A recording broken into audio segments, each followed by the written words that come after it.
Hello and welcome. I'm Catherine Stamp, co-chair of the Society for Dance Research, and on behalf of the Society, I'm delighted to introduce this recording of a provocation from our 2026 AGM that took place on the 21st of March.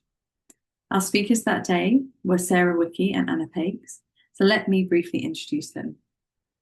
Anna Pakes is a researcher in philosophy of dance and a French to English translator with a background in dance practice, having trained at CNDC in Angers, where she also now teaches. She's taught philosophy and aesthetics to dance students for many years at the Laban Centre and then at the University of Roehampton, where she was departmental research lead from 2017 to 2021.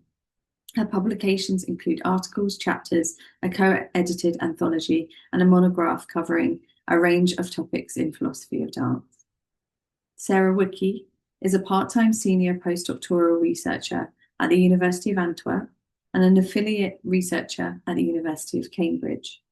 She's an official transmitter of Yvonne Rainer's repertoire and works as a practitioner researcher and consultant on dance in museum contexts, most recently with Tate and Munch. Her monograph, Dance in the Museum, Relational Matters, is forthcoming from Bloomsbury in 2027. Together, Sara and Anna co-founded the Independent Researchers in Dance and Performance Network, IRDP, and it's that work which shaped the provocation you're about to watch. The provocation asks many questions of those working within dance, questions we are dealing with directly and indirectly. What does it mean to be an independent researcher in dance, and what forms can and does that research take? As universities, cultural institutions, and arts funding all face growing pressure, independent researchers are playing an increasingly vital role in the dance research landscape, often without the infrastructure or recognition that role deserves. Sara and Anna explore that challenge here, opening up a conversation about what collective action might do to support independence in dance research. It's a timely and necessary conversation for our field. Here is their provocation. So here's Sara with the introduction to what we want to say. Hi, my name is Sara Wookey. For those of you who don't know me, I'm really grateful to be here at the Society for Dance Research AGM. Thank you so much for inviting Anna and I to do a provocation. I'm sorry I couldn't be there in a more live virtual way. This is a recording that I am sending through, and I hope it can be useful, and look forward to hearing from Anna about the conversations that it hopefully inspires. And yeah, I think it's important to share from my perspective the very kind of roots or start of the independent research for dance and performance network. And that really began for me in July 2025 at the Dance Research Matters celebration at Coventry University. And it was there that I was listening to presentations and having a lot of conversations with colleagues about this moment of increasing independent research in the UK. And there were questions around the potential or even current situation of independent research happening outside of academia and where that might happen or where that is happening. And as someone who has had a varied career across practice and research and had the opportunity to take part in research opportunities within academia, but also outside of academia in museums such as Tate Modern and the Munch Museum in Oslo, I became very interested in that question of where does dance research happen? And I also was hearing a real need for a container or a platform for independent researchers in dance and performance to come together and share resources and share problems and challenges and also opportunities. And it was soon after the Dance Research Matters celebration that I was in London at another CDARE event presenting the work of Dr. Hetty Blades, and it was there that I met Dr. Anna Pakes. We'd met before, I was familiar with her research, and it was great to be in a conversation with her about the Dance Research Matters event and sharing with her about the need for an independent researchers network. And I knew that I didn't want to initiate that alone. It was important for me to do that in co-leadership or in collaboration. And I invited Anna to join me to put the word out and to see if there might be an interest in the field for independent researchers to come together. And we have had 2 online network meetings, which Anna will share more about. It's been really exciting. There's a big interest. And I think one of the great opportunities of a network such as that is peer-to-peer mentorship and exchange, and the kind of social aspect as well, if you're not alone and there are other people who are experiencing similar challenges and also have a lot of skills and expertise that can be shared within the group. So it's been really exciting to have those 2 network meetings where people can come together and feel part of something, and also to share resources and to cross-pollinate. I'm just going to scroll down in my notes for a minute. I also want to share that we're not the only network.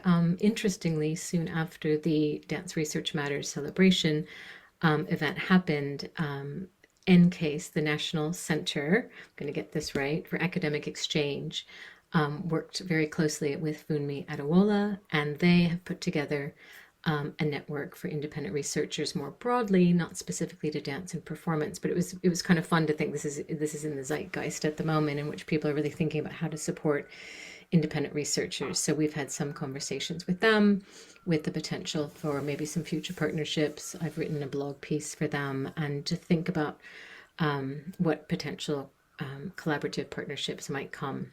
And I know Anna will speak more to the potentials of kind of future thinking and maybe policy changing, and further and wider support for independent research.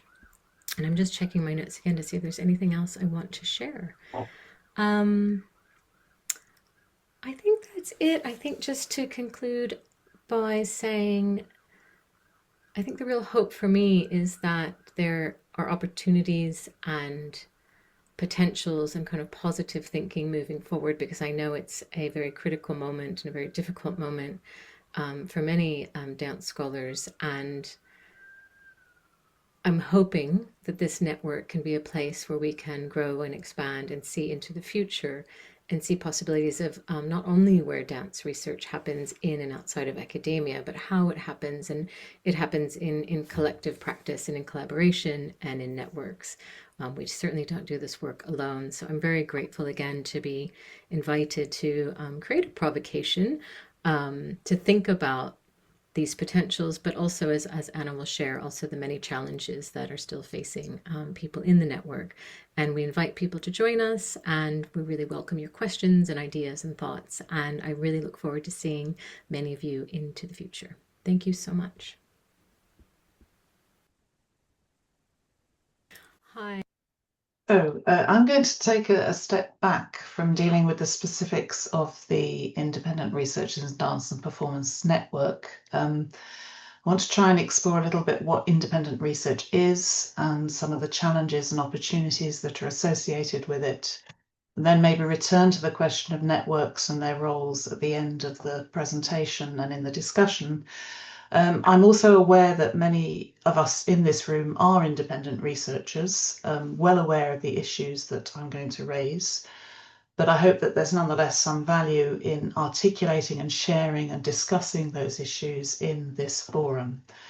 I'm also aware that SDR has an international reach, although it's a UK-based organisation. The perspective here is very much framed around the UK context, even if both Sarah and I have various fingers in various international pies as well. But perhaps we can again further explore the international dimension of these issues in the discussion after the presentation. The first question really to address is, what is independent research? It seems obvious, but perhaps isn't quite so straightforward.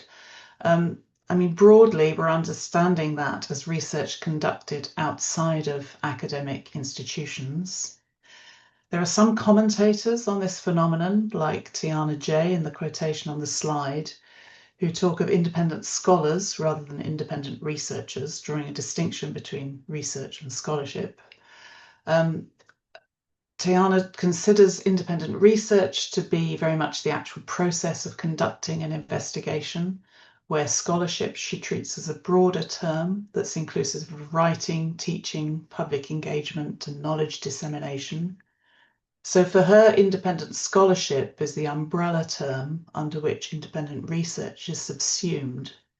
But we've chosen rather to use independent researcher as our umbrella term, because the term scholarship feels more associated with perhaps an older model of traditional scholarly research, which isn't so obviously inclusive of artistic practice. Now, obviously, dance being a discipline where artistic research is central, there's often also a fluid relationship between traditional scholarship and other kinds of inquiry. And the notion of a researcher seems to us to capture that better than a scholar. Then there's the question of what independent research is independent from. There are different types of independence, although at some level they are going to be interrelated. So we talk about institutional independence.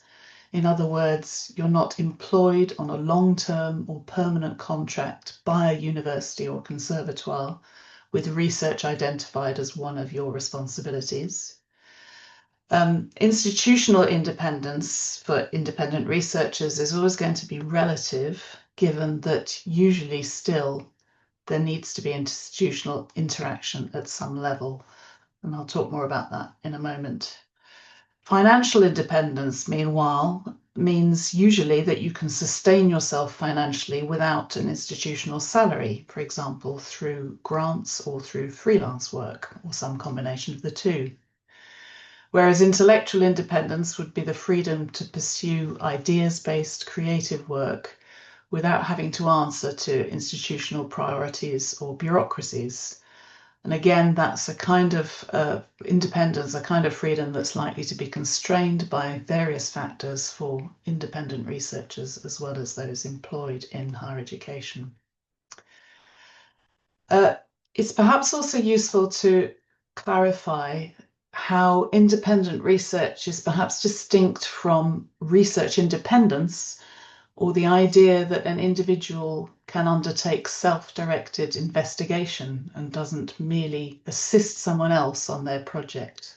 That's a definition derived from the recent Research Excellence Framework Guidelines from 2029, which outlined the conditions of eligibility for somebody being submitted to REF. But although those two concepts, research independence and independent research, are distinct, research independence is probably a condition of being an independent researcher. To conduct research independently of institutions, you need to be self-directed and autonomous in setting the agenda of your own work. Also want to think about the status of independent researcher as not necessarily being a persistent status. So it's not a status that's acquired once and for all, but it can be intermittent. So you might pass in and out of employment by academic institutions. You might be involved in a university-based project one year, but then working independently the next. Unless, that is, you think of independent researcher, as Funmi Adewale Elliott suggests here, not as a job title, but an indication that research is an important aspect of a person's work, irrespective of background. In other words, independent researcher is a somewhat fluid, somewhat contested concept. The boundaries are a little fuzzy. For example, is somebody with an institutional affiliation, like me, still an independent researcher? What about somebody who's employed on a 6-month contract as a research assistant on a project led by a university-based colleague? It's not obvious how we should answer those questions. Independent research, as Catherine identified in her introduction, is also something that has a long history in dance. So before there were dance and dance studies in academia, there were people doing research on dance. Some of the individuals historically involved with Society for Dance Research were independent researchers, at least for parts of their careers. And independent research has long been conducted, of course, in artistic practice, prior to and following the development of university-based practice as research. Undoubtedly, though, again, as Catherine suggested, the number of independent researchers has grown recently, and that's in line with the shrinking of higher education provision in dance. Basically, there are fewer jobs in universities and conservatoires. There are continuing pressures and cuts to arts funding. And these factors have, according to some people, created this kind of perfect storm in the discipline. One Dance UK's Taking Dance Higher report from 2023 talks about the catastrophic decline of dance education at primary, secondary, and further education levels, and how a knock-on impact is being felt at higher education level too. So dance departments have closed or downsized. Former members continue to research outside of those institutions. There's also a growing population of early career researchers, those who are completing PhDs or have recently completed doctorates, who might once have sought employment in lecturing roles, but they're finding opportunities now to be quite limited. So some people equally are obliged to be independent researchers, but some also choose to work outside of a certain kind of system and outside of a certain kind of structure. There has been a growth in independent researchers in other disciplines too, but I think the boom and bust of dance in higher education in the UK has made this phenomenon very visible for us. And there's also this key question really of how we sustain the breadth and depth of dance research, how we can continue to enable it to flourish in this new environment. Arguably, acknowledging the importance and the role of independent research is part of that bigger picture. And that's perhaps the kind of key topic that it would be good to discuss in the discussion at the end of this presentation. I will talk a little bit about the challenges of independent research, which are no doubt familiar to many of you. This is a summary of issues, but it's not an exhaustive list. It draws on the experience of people who've joined our IRDP network meetings, draws on my experience and Sara Wookey's experience, also on reading, writing by independent researchers in different disciplines. And you'll see also that there's some overlap in these challenges with the challenges that have long been confronted by freelancers and freelance artists. But I think there are also some issues that are specific to research activity, whether that's artistic research or other forms. And it's perhaps useful to take a deeper dive into each of those. So the key issue, the first one on the list, is the question of time to conduct research. And that goes hand in hand with earning enough money to sustain oneself, either from the research itself or from other activities. Independent researchers can earn income either from research-related activities or from non-research-related activities.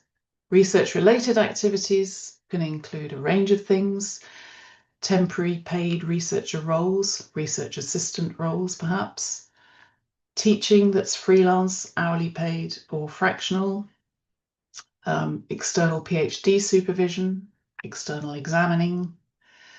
Artist researchers might also earn through choreographic commissions, researchers more generally through paid writing opportunities for articles and blogs, or through speaking engagements.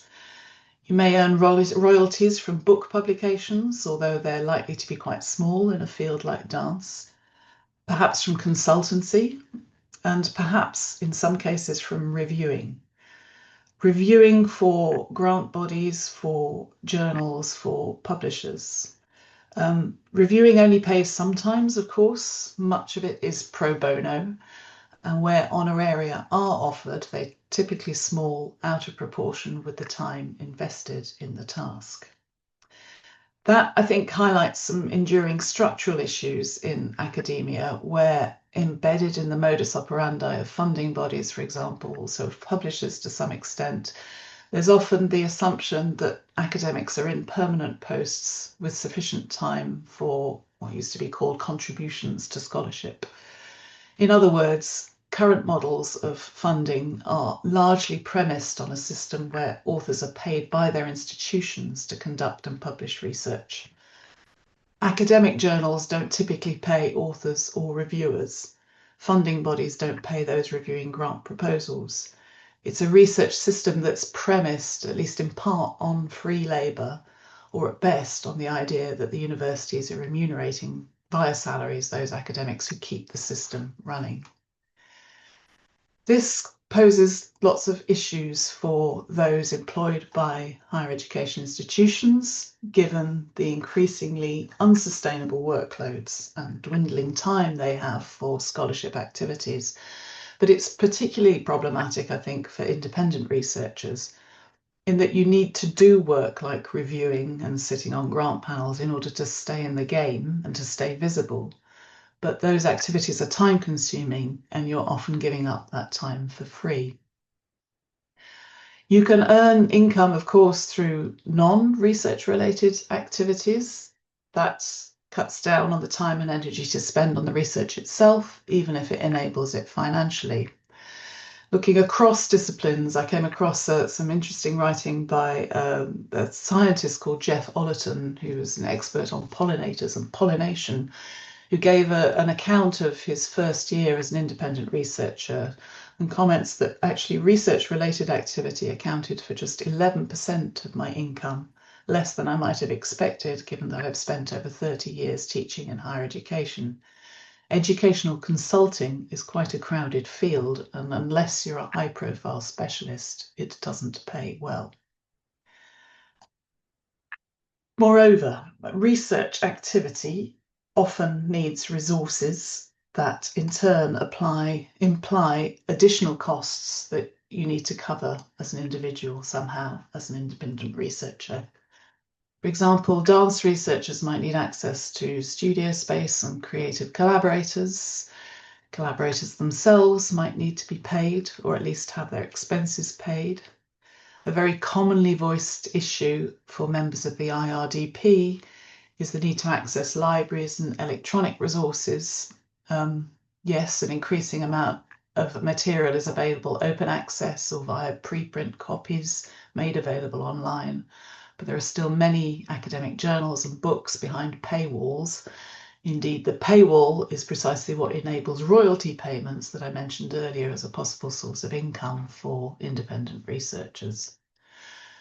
Independents also need to find ways to financially support activities like travel, conference attendance, including conference fees.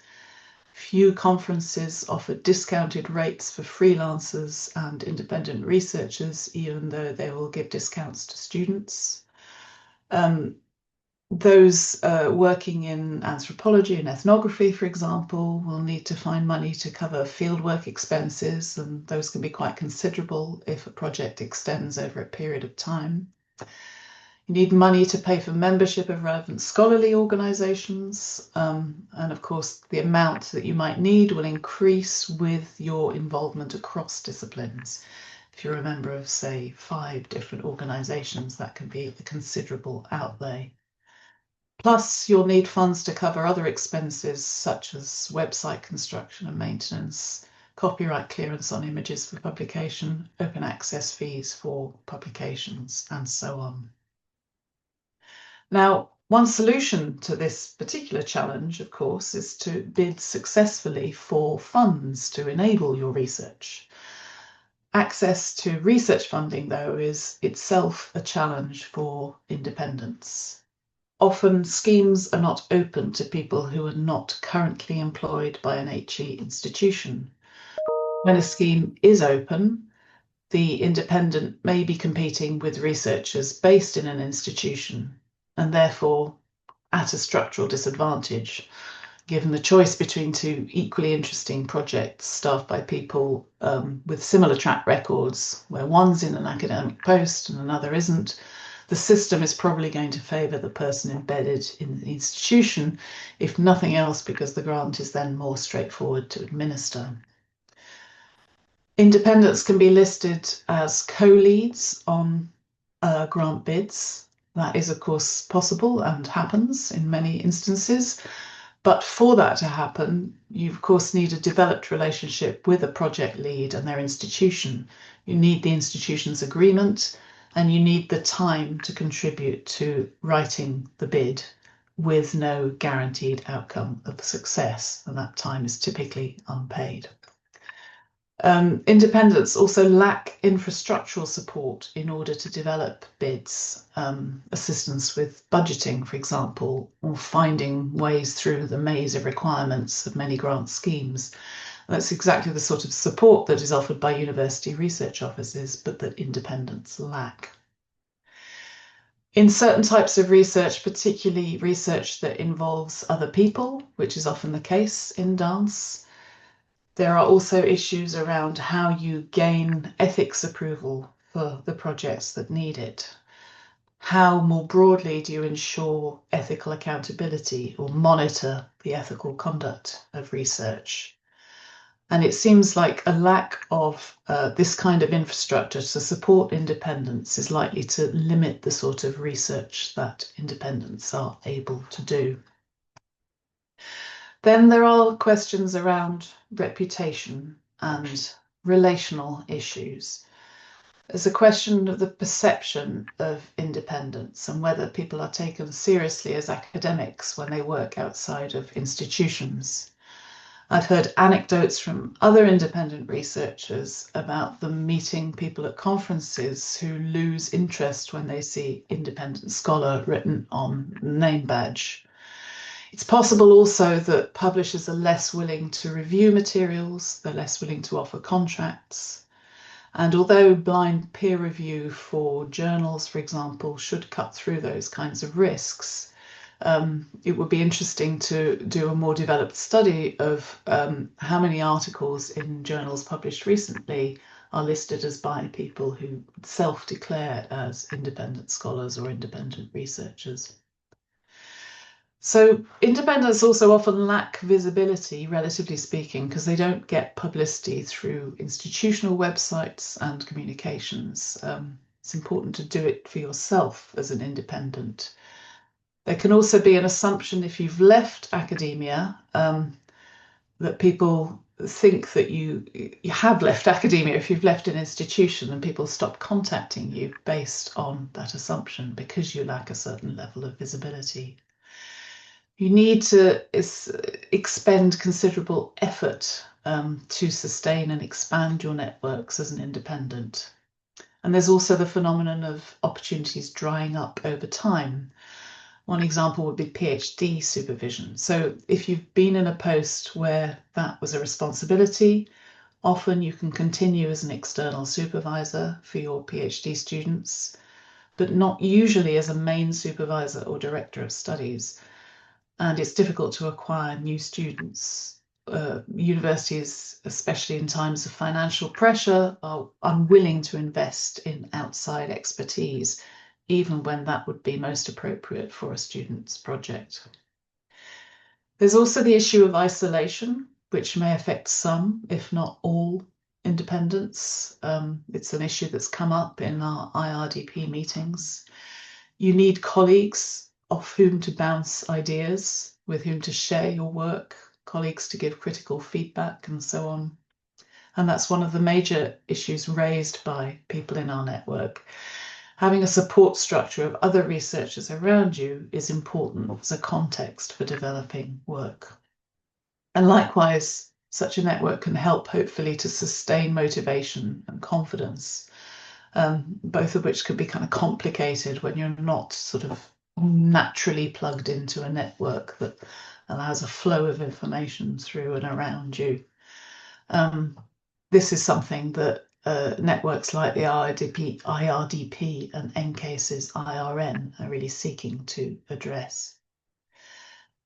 Now, these challenges are clearly inflected by the type of dance research that you do, but also by the career stage of the researcher in question. Book and archive-based research are perhaps relatively cheap to conduct, although they require an investment of time. Fieldwork and laboratory research are obviously more costly and in the case of laboratory research, likely to require an engagement with institutions, even for independents. Studio-based research, likewise, is likely to be expensive in terms of studio hire, paying collaborators, paying expenses for collaborators, and so on. Similarly, for independents at different career stages, and again, with it being a kind of intermittent status, it's something that can be the status of anybody at any point in their career. ECRs, early career researchers, may lack networks, they may lack broader experience, they may lack extensive publication records, but there are relatively more opportunities in terms of financial support and more employment opportunities for those who've recently graduated with a PhD.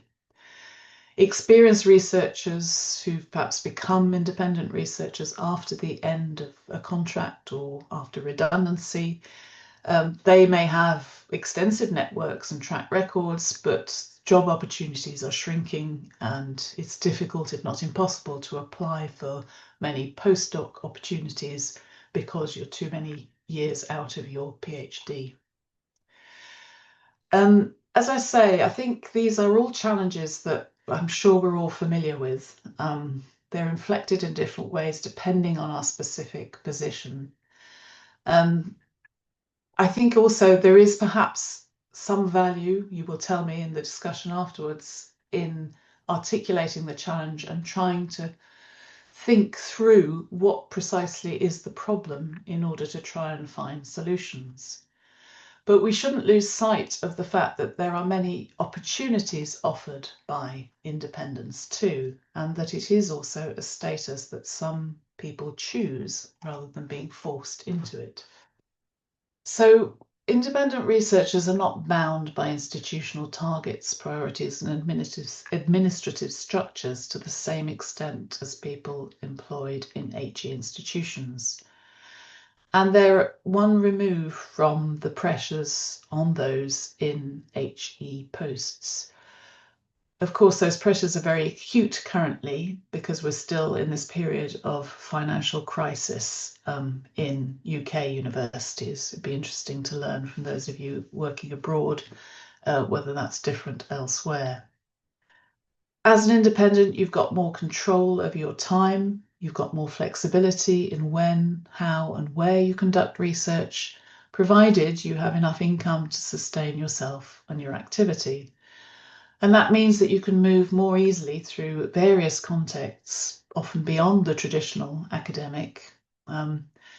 Sarah's comment at the beginning is interesting about the different contexts where research happens and her interest in that, her work at the Tate and at Munch Museum in Oslo. So in general, status as an independent offers much greater flexibility and agility in terms of how you operate in the field. Then there's the question of what do independent researchers contribute to the broader dance research landscape, to the wider field of dance. Probably this is now moving into the territory for our discussion, but I'll try and summarize some thoughts.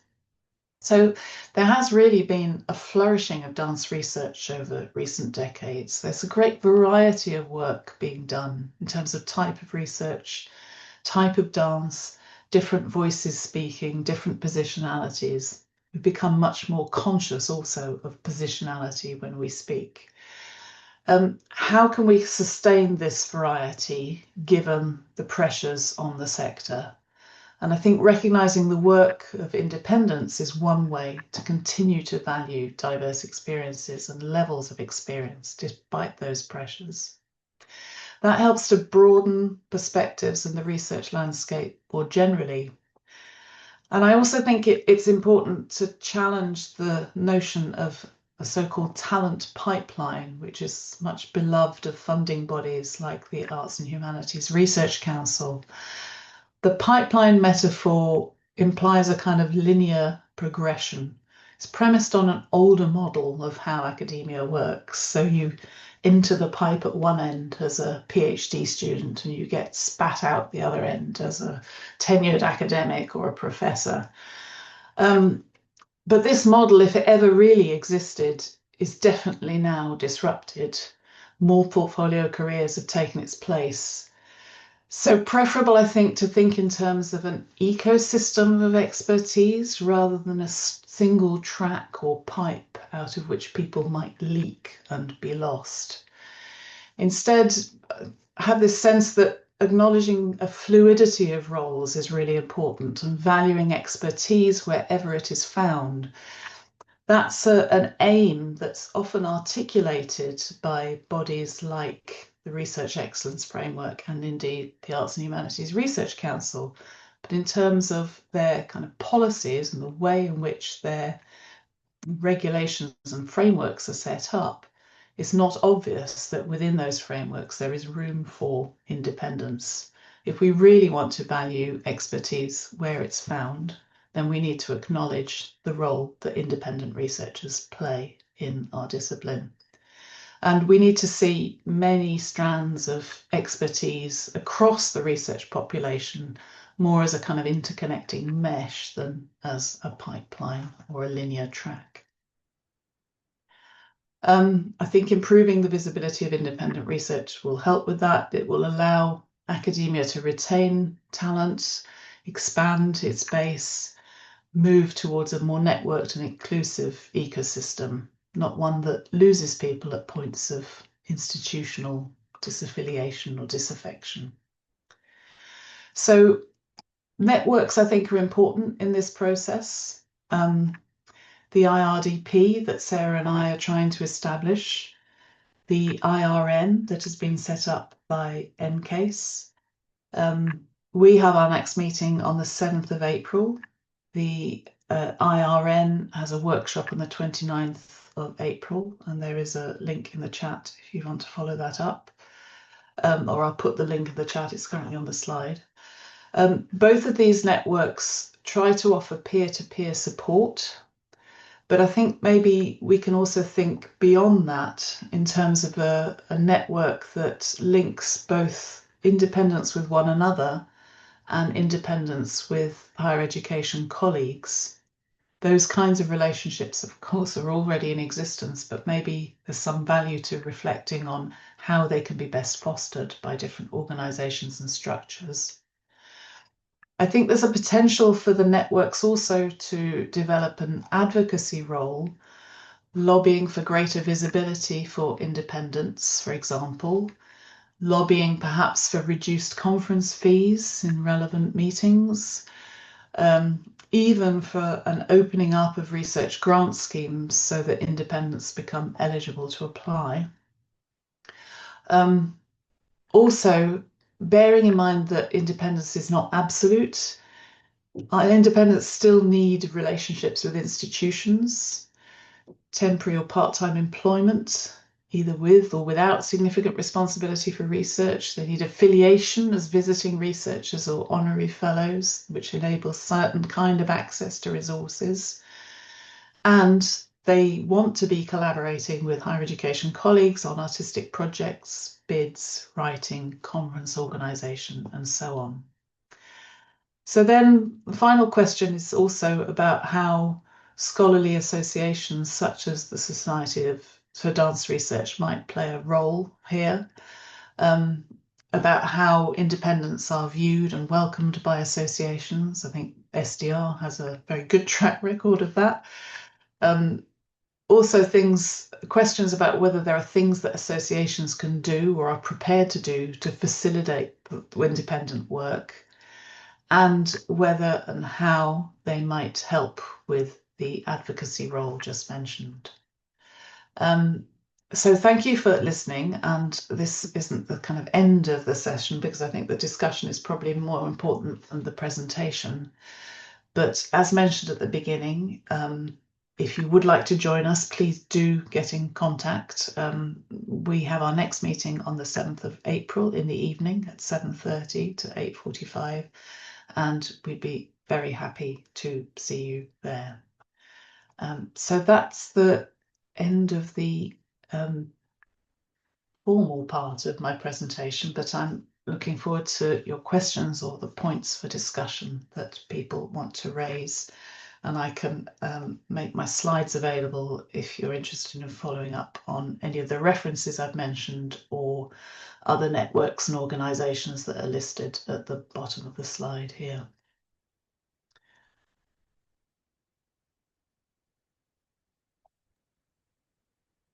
Thanks so much, Anna, for such a comprehensive overview and kind of, yeah, really taking us through yeah, the kind of concept and idea of independent research, but also, yeah, those challenges and opportunities. As you can see, getting lots of love in the reactions, which I always love reactions, so that's great.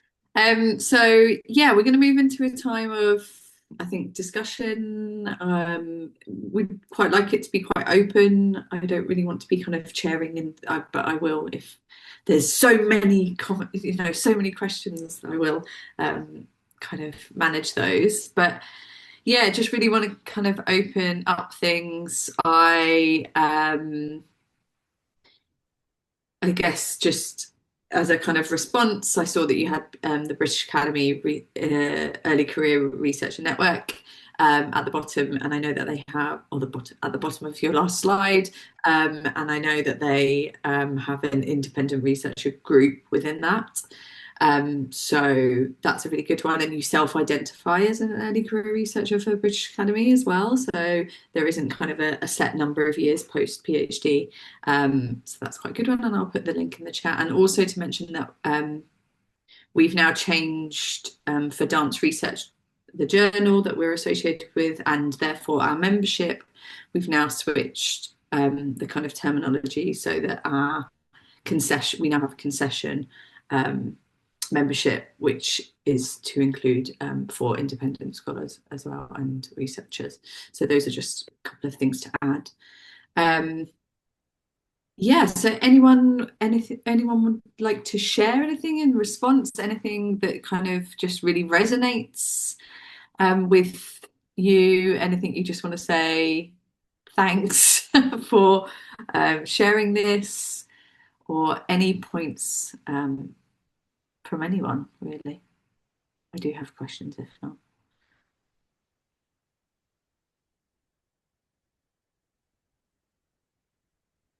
I also thought it was really great because Funmi was our speaker last year at our AGM, so it was wonderful to see your work. Yeah, cited with Cass. Can I? Yeah, Funmi, go for it. Thank you very much, Anna, and thanks, Sarah, for a fantastic, thought-provoking and in-depth overview. It's been really helpful to listen to you. You brought up some points towards the end of your presentation about independent researchers developing certain kinds of relationships like peer-to-peer, which the networks you've mentioned do support. But there's supporting between the academia and which is more difficult, I think. And you sort of mentioned reasons why earlier in your presentation. For example, if you're an independent scholar on a funded project, it's more difficult to manage, that relationship. So they might just not include you, that kind of thing. I don't know if I'm making a comment or asking a question, but do you see at this moment from the work you're doing in your network a way that kind of relationship can be supported and made visible as a bona fide way of working, so that it's easier to align your work with academically supported projects? Has anything come to your notice as a possibility how that could be supported? Thank you. Really good question. Not immediately, no. I think one of the things about being an independent is you find ways, I suppose, as you know well, to sort of make things work for you and to kind of, I hate this terminology, but leverage the contacts that you have so that you can continue to develop your work.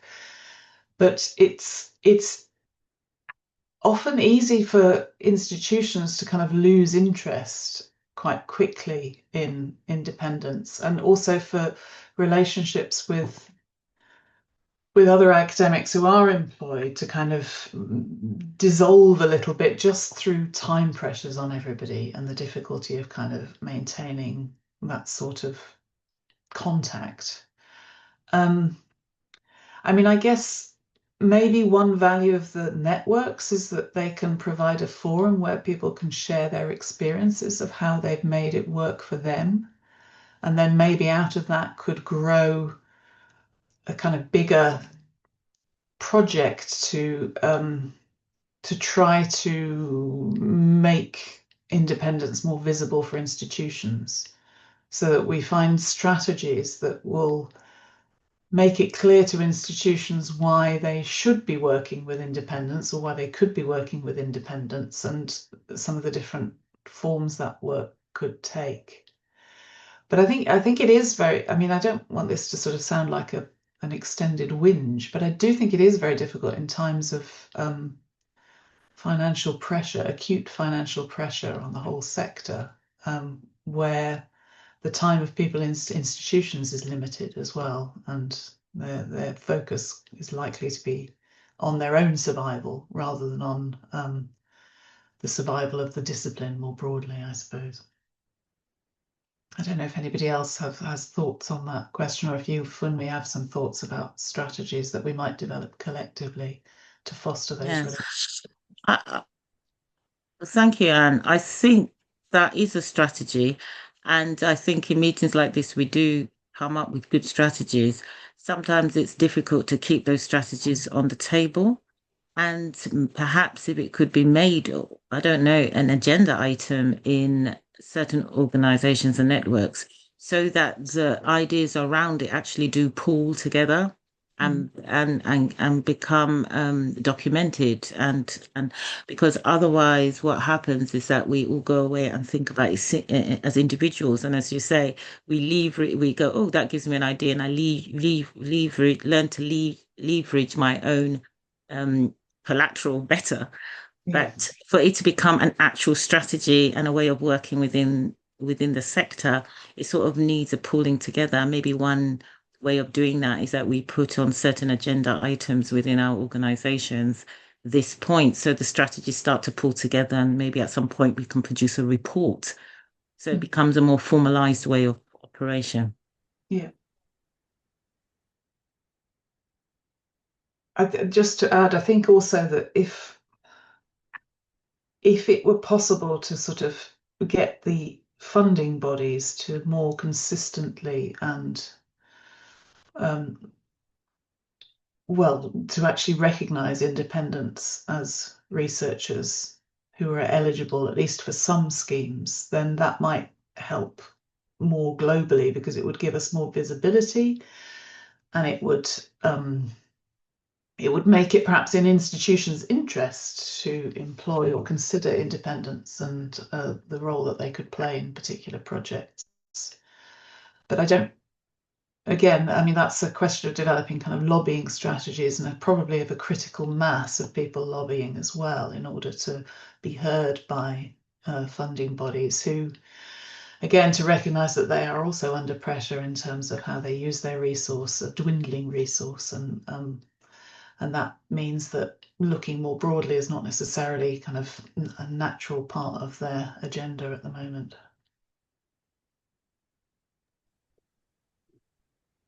Yeah, thank you.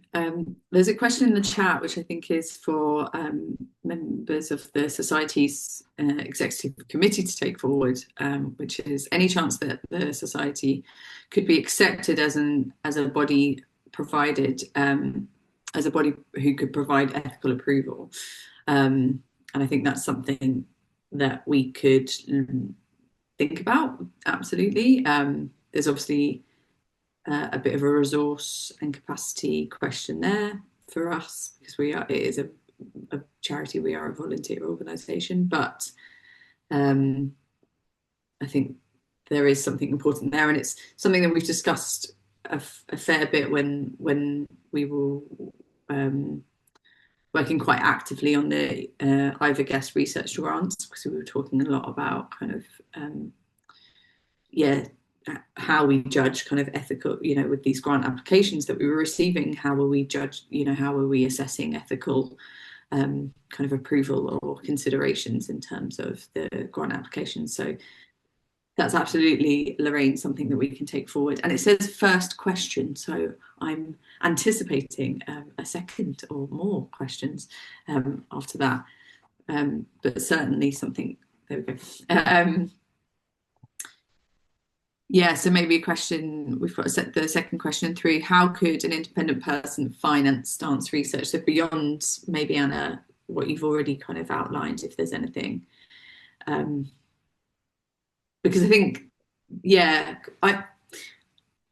Sorry. Sorry, I've got a cold at the moment and I'm not making much sense. I didn't mean how could an independent find. I meant if there was an independent person who wished to finance dance research, how could that happen?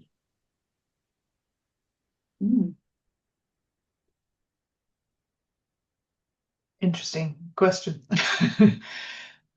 I mean, setting up a foundation, working through a society like the Society for Dance Research, I guess. I mean, maybe Catherine and Sinibaldo can talk to the kind of different funding schemes and focuses of those funding schemes that have been a part of the SDR's portfolio of things. Yeah, I mean, I can speak briefly, but we have had we have been bequeathed money in the past, and some of that we're working quite actively at the moment to try and find a route through to kind of enact its to activate it. And so I think that could be a route through. Yeah, I guess that's the one that comes to mind most obviously, just because that's something that we have experience of in the past, and that's where the Ivor Guest grants came, because we were bequeathed money funding for that. But I think there might be something quite interesting in working with someone to develop a very specific, like the specific scheme, because quite often we receive money sadly upon people's passing, upon their deaths. So, and it's a generous kind of donation, which usually comes with very little kind of instruction. So if there was a particular, I think that could be quite interesting in terms of thinking about what would the requirements or the expectations of the to work together on what that could potentially be. But yes, I guess setting up a foundation would be the other way around it, I guess. There's an institution, and if I can share the slides somehow, there's a Independent Social Research Foundation has a kind of scheme where I think you can apply and get a stipend for a while as an independent researcher. So I guess that's a kind of model. If there were finance coming from somewhere, that's a kind of model for how it might be organised and distributed to independent researchers. The problem, I suppose, is that it's kind of really patchy, that sort of scheme, and it's actually quite, without having a conduit through which to sort of share these opportunities, it's kind of difficult for people to become aware of them. Again, that's maybe a role that the network should be taking on. In fact, just this week, Renata, who I see is here, has very helpfully supplied a list of schemes in Germany that are open to independent researchers to apply. So that's something we'll be sharing with the network next week. But having a kind of repository where opportunities are made visible to people might be a useful way forward, either for our network, for the IRN, for us in combination with SDR, or some kind of joint effort in order to try and allow people to facilitate information flow about these opportunities to people. I guess I had or something that that's kind of always been in the back of my mind is working with a lot of people who have teaching only contracts now, and there's been a lot of transition. So their research becomes the thing that they have to do in their spare time. What is that? Yeah. And yeah, I'm not sure if there's a question there, but or maybe it's something around the specifics of supporting that, where, you know, they potentially have a full-time job, but it's in an institution that kind of values or supports dance education in that kind of teaching maybe sense, but they have this background in research, and I'm kind of very aware of like how to support just around that kind of specific scenario, because I think we've got that a lot, and you know, we've been doing a lot around ref and in recent weeks, but actually we when I kind of look at certain groups that I work with, and then look at who actually will be submitted to the ref, it's getting an increasingly smaller number, because they are kind of transitioning to these kind of like teaching only contracts and things like that. So I just don't know if you have any thoughts around this specifically, because there's something there about kind of workload and focus, and but then kind of the financial thing perhaps is not. It's really complex, and I just any thoughts in response to that? Well, I guess I'm tempted to say, well, if somebody's on a teaching only contract and they're doing research, then they are independent researchers, at least in that aspect of their life. And that if we can raise the visibility and the status of the independent researcher, then acknowledging that you're an independent researcher, at least in part, should be a way of kind of helping to give greater visibility to that aspect of your work. So it's not just something that you end up doing because you kind of feel that you are obliged to do, even though you're not really paid for it, but it's something that is a kind of valuable part of your identity that has its own kind of system of reward and acknowledgement, I guess. Then again, I mean, there are lots of, I find in my own teaching, there's lots of sort of things that I end up thinking about from a research perspective that have arisen in my teaching practice. So it's not as if the two domains of activity are separate from one another. So I guess it's important, perhaps particularly in dance, to acknowledge that too, and to kind of be aware that however an institution might choose to frame your responsibilities, then that doesn't necessarily correspond very well with the way those responsibilities are sort of lived, or those experiences are lived on the ground.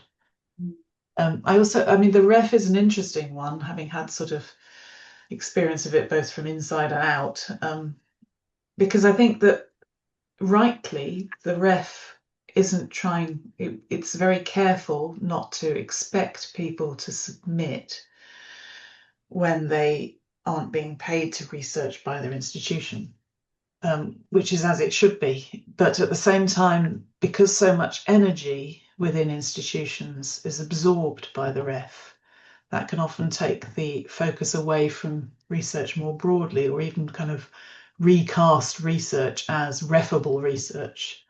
And that then becomes a problem for anybody who sort of exists outside of the ref system, because it means that all attention is focused on that exercise, and there's very little kind of acknowledgement of everything that exists around it. So I don't know what the ref's position on independent research, or if it even has one, would be. It might say that that's outside of their remit. But then again, there might be some helpful things that REF as a structure could do in clarifying what it understands independent research to be, and clarifying that it thinks independent research is important, if indeed it does. I say it, I mean, it's not a being with sentience or anything, but I'm kind of using that as a shorthand for meaning anybody who's involved in kind of organising REF. For me, it's a question. Yeah. Thank you. This comment is a comment that's coming out of, the discussion about a lot of contracts becoming teaching only contracts. And even if and then again, if you're teaching only a lecturer, and you do research, it's usually not included in the REF, although I've seen situations where some universities have wanted to include an independent researcher's research in the REF, that you're somehow caught between a rock and a hard place. I'm going to use a personal experience. I once went to apply for a job, and the job was teaching only, but they wanted a research-informed teaching. And they wanted, therefore, a lecturer who had an independent practice as an artist, whose teaching would, whose independent practice would inform their teaching. But they made it very clear in the job application, there would be no financial support for that, the independent practice, which will be fueling the research. And I think the reason why in the end I was invited for interview but turned it down was because the schedule for teaching was so rigid that you could hardly do your independent practice around it. So I was like, okay, it's teaching only. I'm using my independent practice of work I do elsewhere to fuel the job. And then there's no concession or flexibility in the teaching schedule or even funding to enable me to actually do the practice that you want to inform the teaching. Do you see what I mean? So there's a thing there. And that makes me think that as these hybrid, the idea of academic is out there, and these hybrid job identities are emerging and becoming, but the institution is saying, no, you are a teacher, but we need up-to-date teaching. We have to, I think, one of the things we must think about is how do we have a hybrid ecology behind the independent researcher? I think the Arts Council, for example, has now, if I'm correct, got a champion for freelance workers. And maybe that is somewhere to start thinking about it, because if on a teaching only contract, you're still, that teaching is good because you research. And so I think then that needs to be a case. I don't exactly know to who. Is it to the Arts Council, since they now have a freelance funding, a freelance champion, or is it somewhere else? To say that who supports the independent research, because it is fueling directly or indirectly the workplace. So something behind the systems and the support of the systems also needs to be direct. Some advocacy in this system needs to take place. Just on the Arts Council as well, I think there's a lot that the research funding bodies could learn from the way that from the best practices of the Arts Council, and learn from the way that it sort of supports independent artists without worrying overly much about the fact that they are independent. I mean, I know that the Arts Council as well has changed over the last few years and that it's under pressure, but often the problem with giving research grants to independents is the fact that they're not in an institution, there's nobody to administer the grant. Well, there are models, there are past practices of funding bodies giving money to individuals who are perfectly capable of administering the grants themselves. It's just that the frameworks need to shift in the research funding domain in order to enable that to happen. But that's a kind of big project, I guess, because it will require a lot of lobbying for a lot of different people.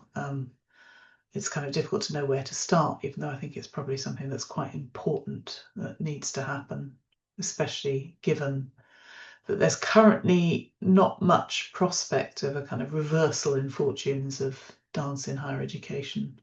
And I think, yeah, we've got to sort of think as a discipline probably about how we're going to deal with this situation over the longer term, and how maybe is there a collective way of trying to reverse it, or trying to find a different way of doing things that enables our work to continue, given the current situation financially and institutionally. Thank you. I think we've got, it'd be good to have a little break before the AGM starts at 12, but I think we've got a little bit of time, if that's okay still, Anna. And I just wanted to, I know that, and you mentioned this earlier, Anna, that that we do have a number of international colleagues on the call today. So I just wanted to kind of open out to see if anyone wanted to offer a kind of international perspective on how kind of independent dance research is kind of understood in your country, or in your context or your society. No pressure. But if that's there, Baldo, I can see a tentative hand. Is this a hand up? Yeah. Yes. I mean, I wasn't thinking about this question, but I fit into that as well, because I'm a bit in different places, and I'm now living in Italy. But I mean, there is so much that I could comment on in terms of also issues of citizenship and all this, with all the issue related to, I mean, this conversation, of course, is UK based, but there was a huge shift with all Brexit and the prospects and how you navigate that belonging or not and citizenship or not. But I really wanted to, in terms of overall express how much I appreciate this contribution, Anna and Sara, because it's true that we all know what you spoke about. I mean, many of the things were really, I mean, many people in this room, I'm sure now we don't see you, but indeed show up if you want and contribute and respond. But we definitely know the problems, the challenges, but it's so important to see it reflected and articulated in a way that gives a bit of a direction I mean, my personal feeling is that by being an independent researcher and having somehow I think I have been working in a kind of nomadic way of working and thinking, and in terms of discipline, in terms of nationality and research focus. But at the moment, it feels really like the direction. And even though it was nomadic, I felt there was a direction of what I'm building up or where I'm going. Although I don't know, it's not a comfort. The perspective is not anyway kind of reassuring, wasn't. But at the moment, I really feel like there is no direction. I don't know where is this going, and where am I leading? And when you were speaking about this talent pipeline, that really made me think of how we should shift in this, even in the language. And I remember there is a Turkish scholar based in Germany who is speaking about academia in general terms, how that is changing. And she was suggesting that we should stop speaking of tenure track, but rather she calls it random track. Because even when you end up in a position that may look like tenure, because of all of what is happening in academia, you are anyway in a kind of precarious status. Everything can happen, and there is a kind of randomization of how this works. And so I thought a bit more, and my response is also thinking of the terminology we use. I definitely embrace. I call myself an independent researcher, but very often I wonder if I should instead call myself a freelance researcher to kind of highlight the fact that, as maybe there would be for artists, that you recognize somebody as a freelance artist, so you understand the stakes in terms of finances and stuff a bit more clearly. Emphasizing the independence with research gives an idea of how you are free or you are not conditioned by, and it's a good thing. While actually, it's very important to emphasize the precariousness of that position. And then I appreciate how this conversation helps us to think with Society for Dance Research and push for our work into that, because it is true that this is also a space where we are not under the pressure of an institution, but we kind of collect people who may be inhabiting this world in different positionalities, and so it's very important that we can have this conversation and we can think of many things I heard about, for example, what Funmi was saying about the agenda items that specific deal with this, or how we can position ourselves in terms of ethics and ethical guidelines. It's very important reflections. Also, I don't know if you, Catherine, were mentioned that at the beginning, but it's interesting that the Society for Dance Research in itself started as not necessarily an academic organism, but researchers in dance were not necessarily in academia. And then we had this kind of flourishing time where we went into academia, and now we are kind of in this end where we are going back to work beyond academia very often. So just these were my thoughts or comments. I don't know if there is a question as well, but I think that's all super interesting and sort of helpful, sort of embroidering around some of the issues that we've already been discussing. I mean, I think maybe one way in which societies could help is to, if there is a newsletter, to have a kind of part of that newsletter that's perhaps devoted to independent researcher news, and if independent researcher continue to kind of feed the information through, which of course is itself a challenge, but then maybe that will help to kind of raise the visibility of independent research as a phenomenon, as independent researchers as people, and people who are continuing their work despite not having other kinds of communication channels available to them.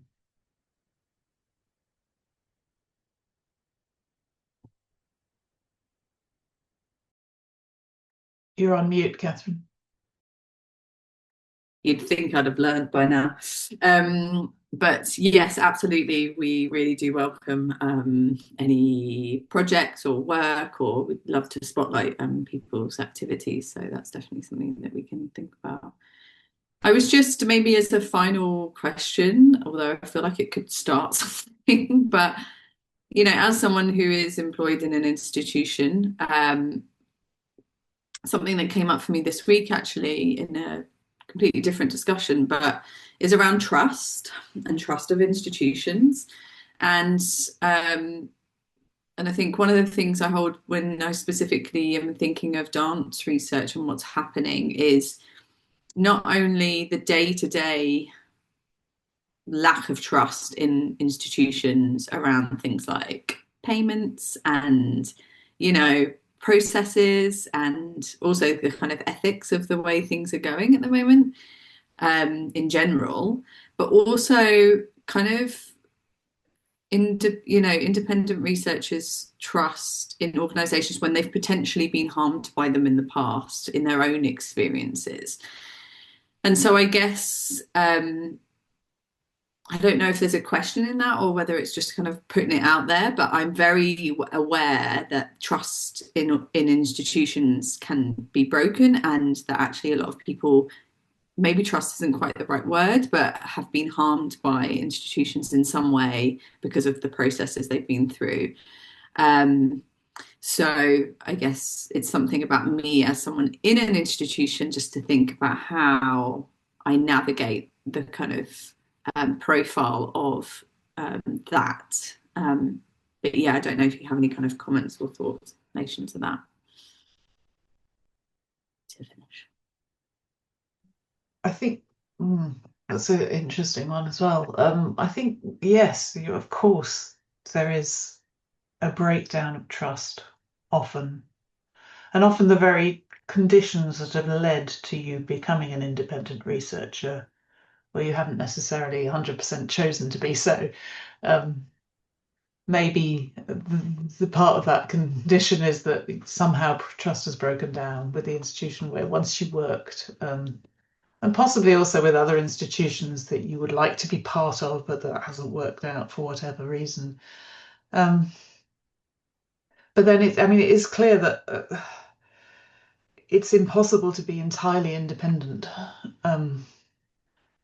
And although independence is in many ways a kind of aim and a goal, it's also something that's always relative, given the dominance of institutions in the kind of research landscape, I suppose. I also kind of feel it's important that the independents continue to acknowledge the very great pressures that people working in institutions are under, and the fact that those pressures often mean that certain kinds of collaboration are not possible or not possible to develop at certain moments in time. So I guess my question would be, how can things like the networks, how can the society kind of work around the edges of that problem in order to try and either facilitate other spaces that could bring together people who work in institutions and those who don't, but also kind of challenge the structures of the institutions themselves, rather than always expecting the poor old staff again to make room for other things. So, that's not very coherent, but those would be my immediate thoughts. And I don't know what the solution is, but I think maybe, again, talking about the problems, trying to think around them will ultimately, and doing that collectively, will ultimately help to make a difference. Thank you, Anna. I think that's actually a brilliant place to end, because that's something that we could potentially take forward. And I really like the idea that it's a collective thing, because I'm very, I'm conscious of it becoming like the independent researchers are over there doing that, and then those that are institutions over here. So I definitely would value a kind of a collaborative approach. So perhaps that's something we can take forward. And yeah, so I'd love for you all to join me in thanking Anna and Sarah for today's provocation and discussion. It's been incredibly rich and valuable. And yeah, just thank you very much, and for all the resources. And if there is a way to share the slides, and we can distribute that in a way that's useful, that would be great. But thank you very, very much indeed. Thank you for having us. It's been great to have this conversation. Thanks. Fantastic. So we're going to take a little bit of a break now. We're due to start at 12:30 with the AGR. See Baldo's Yes. Can I say something before we move on to the break? Because I know some people may not stay for the actual AGM, but you are invited to stay if you are not members of the SDR as observers. But before that, also, I want to mention that we have some upcoming events that could be interesting for people to join. And one is the third celebration for the awardees of the Ivor Guest Research Grant. That indeed is something that independent researchers have benefited from and hopefully will continue to benefit from. And this will be on Tuesday, the 26th of May. And I'm putting the link to register for that on the chat. And this is free for both members and non-members, but we are really encouraging you to support our fundraising to keep on releasing this grant. And indeed, I will put the link to that fundraiser as well. But also the Research Cafe, which is a new initiative that we started that is open to everybody to join. And it's providing a space indeed for people to connect and get to know each other beyond any kind of institutional affiliation or membership. And so I also don't have the date for the next one, but maybe Karen or I see Rosa also arrived. We will put it in the chat, but just I wanted to do this announcement. Sorry for taking But time. also to say that if you are on social media, then we're on Instagram, Blue Sky, Facebook, and we do post the dates for upcoming events there. If you're not on there, we send a newsletter out to members, which also has the information, but Karen's put it in the chat. So yes, 5 minutes, time for a little 5-minute break. Wonderful to see you all in case you're not staying for the AGM. And yeah, thanks very much. We'll stop the recording while we're here. And hope you enjoy the rest of your weekend, whether you're staying or not. Try and work out how to do this.